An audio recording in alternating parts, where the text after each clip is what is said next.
What's up, guys? LA back here again, giving you my quick thoughts on Monday Night Raw. So CM Punk starts off the show, comes out with the arm sling, and I was like, oh, here we go. This is real.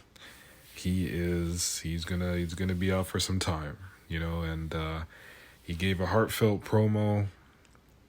Loved the whole segment.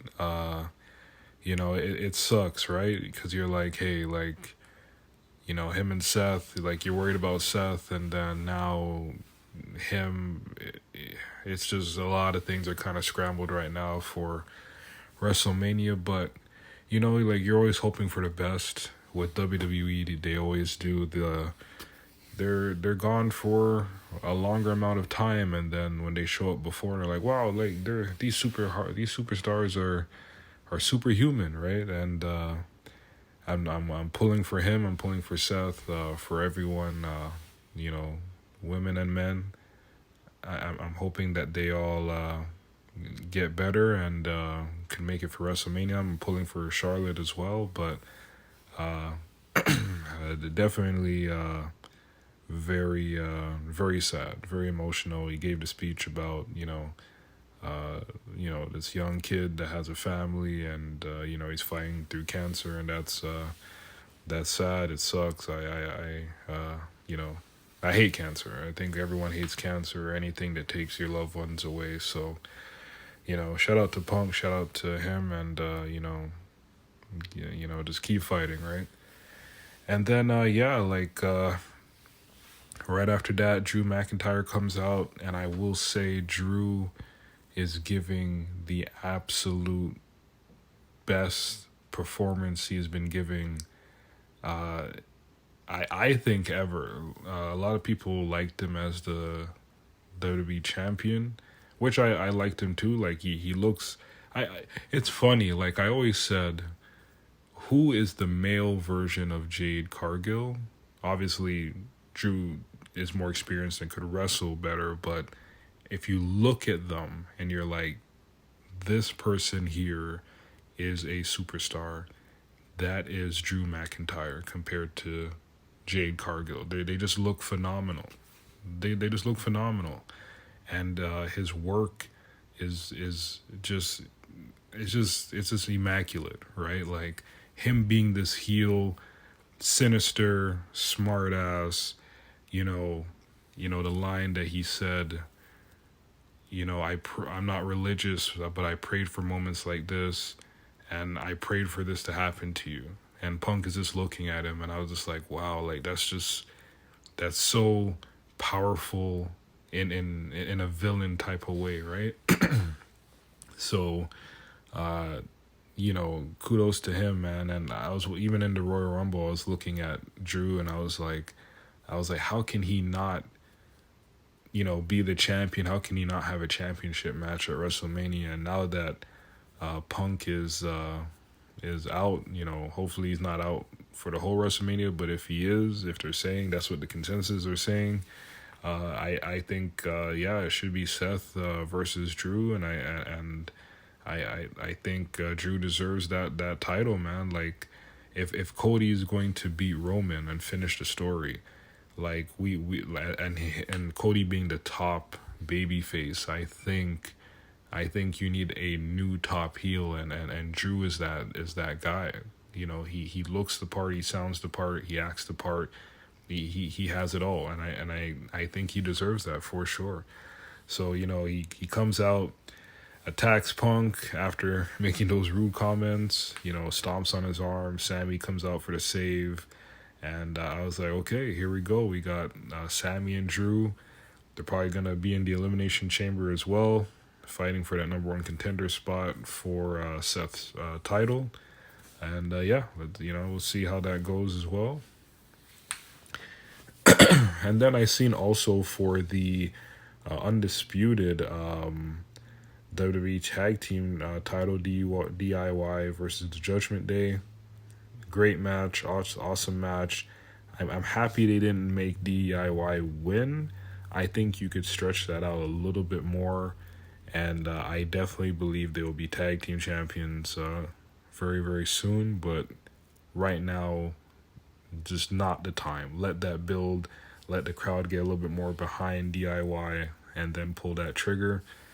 They had the segment with R-Truth, hilarious, and they turned on Truth, attacked him. Miz came for the save, and it looks like Awesome Truth is gonna get that tag team opportunity for the title. So I'm a huge fan of them. I always found that their odd pairing just worked. It just worked. Like Awesome Truth, we seen them as heels back in the day, so it'd be good to see them as baby faces and see how they prosper with that. Zoe Stark, Shane Baszler, and sorry, I don't think I mentioned this before to everyone. I do have a little. I'm a little under the weather, so if you hear me like clearing my throat, my apologies. But yeah, Zoe Stark, Shayna Baszler, Piper Niven, Chelsea Green. Quick little tag team match. I have no issues with it. A little short, but straight to the point. I'm always a fan of you using your talent. If like you have a stacked locker room, use your talent, make the fans get used to the talent. Give us something to invest in, because we don't want for next year's Royal Rumble to be like this year's Royal Rumble, where some women came out and they got a lukewarm reaction because the fans are not invested in with them, right? We don't want that. Okay, so moving on, Cody comes out, cuts an amazing promo as well. Seth comes out, interrupts him right before Cody was about to get into it. One thing I would say though, when Cody asked Samantha to announce him again when he came out, I don't know, that felt very. I understand, it's an amazing to win back-to-back Royal Rumbles for sure. That's incredible, but to me that came off very heelish to me. I don't know, maybe it's just me. But it just came off very arrogant, and I was like, that doesn't seem very babyface. But I'm like, all right, he deserves it. He wants to soak it in. But it just came off very arrogant to me. It's very, very interesting that they chose to do that. Seth killed it with the promo, saying like, hey, like, do you want the Hollywood title or do you want the workhorse title that I put into work in to make the most prestigious title in the company? Seth, like Roman's gone every other week. He's the new Brock Lesnar now, and I'm here putting my body on the line, as you can see with my knee, that this is what I'm fighting for. So he did make a very, very good argument, especially mentioning his dad, saying we know the title your dad would go for, and it would be the working man's title.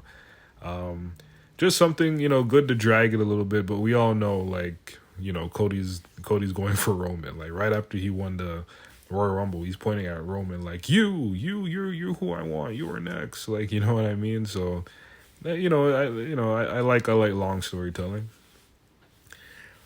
Jey Uso versus Bronson Reed. Good little match there. I like the odd pairing. I just, like I said, I'm a fan of using your talent. Like, you have a stacked roster, use them in different scenarios, not the same matches. Create a little mini feud there. Prepare Jey Uso for a future singles title, which is the Intercontinental or the US, and definitely, Gunther needs an opponent. So, why not? Jay's he's coming up. If he's not fighting Jimmy at WrestleMania, why not? Why not Gunther? Another big match of the night. Intercontinental Championship, Mr. Kofi Kingston versus Gunther. Like I said, I like the pairing, using the talent. Great little match for the fans. Gunther with those hard chops. I love Kofi. Love Kofi. I always said I feel Kofi needs another finishing move. The Trouble in Paradise kick, it gets the job done. But I think Kofi needs like a quick impact move, like a some type of DDT, some type of code breaker, like something like that, where he could do it on these bigger guys, and like it could look more impactful. The Trouble in Paradise, it works, but it doesn't feel like it's a finishing move. It always feels like a setup move to me. But that's just my opinion. It's just, shout out to Kofi, shout out to Gunther.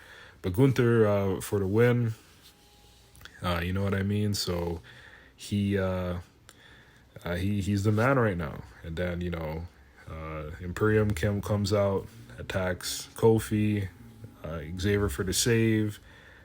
Xavier gets jumped, and they tossed him outside the ring. And if you look how they were tossed out in the ring, like Kofi's tossed a little bit further away from the ramp, Xavier is tossed, laid out closer to the ramp, and there's that little gap in the middle. And I'm like, is this a precursor to a very hopeful return for Big E? We're all watching it. There's 3 members in Imperium. We know there's 3 members of New Day. It would be amazing to have Big E back, and I don't know. I just felt like it was a little Easter egg precursor there. And if this is a setup to have Big E back, man, it'll be really great to see him. I know he had the unfortunate neck injury, we're all pulling for him. We're scared, and I'm glad he's doing well. I know he was on up, down, down on the last couple of episodes, so it was just good to see him, and we definitely miss his presence, so it'll be good to have him back. Maybe for WrestleMania, who knows? Tegan Nox, Natalya versus Kabuki Warriors. Nice little tag team match. Like I said, use your talent, use your champions. I love it. The women get more exposure. Like Kyrie to me, I'm a fan of hers, but I always feel like she's kind of out of place. I don't know. She looks kind of, I don't know if it's a language thing, but she just seems a little like out of it to me. She's always doing her own thing, but I'm a huge fan. Maybe she's just getting a little bit more used to being back. That's all good too. Asuka, amazing. She's just a queen, right? Natalya, amazing, a queen. Tegan Nox, just she's getting her feet wet. Shout out to them. And so Kabuki Warriors with the win. Natalya and Tegan Nox put up a good fight. Nice little back and forth. I think Natalya and Asuka could definitely have a really deep feud, and they're so experienced. So I think that'll be a good one-on-one match in the future. Bayley comes out with Dakota Kai and Io Sky. The Kabuki Warriors are waiting in the ring. She gives her victory speech on beating the Royal Rumble, and everyone wants to know who she's gonna challenge. To me, I feel like it's Io Sky. The story writes itself. It'll be very interesting. Io Sky looks worried that Bayley won, rightfully so. That Bayley is a winner. So, Rhea comes out. I was hyped for that interaction. To see, I wanted to see Rhea in the ring, and Io giving off that aura of who's the top women's champion. Obviously it's Rhea, but I would just like to see a little back and forth from them. And didn't really get it. Nia comes out, jumps Rhea, beats her up, takes her out, and says, you could challenge anyone, you could challenge Io, but Rhea's mine, or she's not making it to WrestleMania. So I'm like, all right, putting the Easter egg there. So it's gonna be Bailey versus Io. Hasn't been confirmed yet, but that's looks like the way that they're going. Main event: Sami Zayn, Drew McIntyre. Great match. Happy to see Zayn back. But Drew is he's just like I said, he's just on a roll, man. The title is just hanging in the air for him. Really, I feel like he's the top heel, and he should be the top heel champion. So, Drew McIntyre for the win, and just a great main event for me and for everyone watching. And yeah, like that was my thoughts on Monday Night Raw. Like, good match, and I'm just hoping everyone stays healthy, because I want WrestleMania 40, because it's such a, it's the fourth anniversary, like the 40th anniversary, right? Like it's a big show, and like The Rock or Roman, he stepped back because he's like, hey, let's let everyone do their thing, and it sucks that injuries are coming into play. So like, share, subscribe, hit the notification bell, all that fun stuff. Write in the comments, let me know what you thought of Monday Night Raw. Like, where do you see WrestleMania cards going? What's gonna happen in Elimination Chamber? Just all that fun stuff. Thank you guys for listening. My name is LA. I'm out. Take care.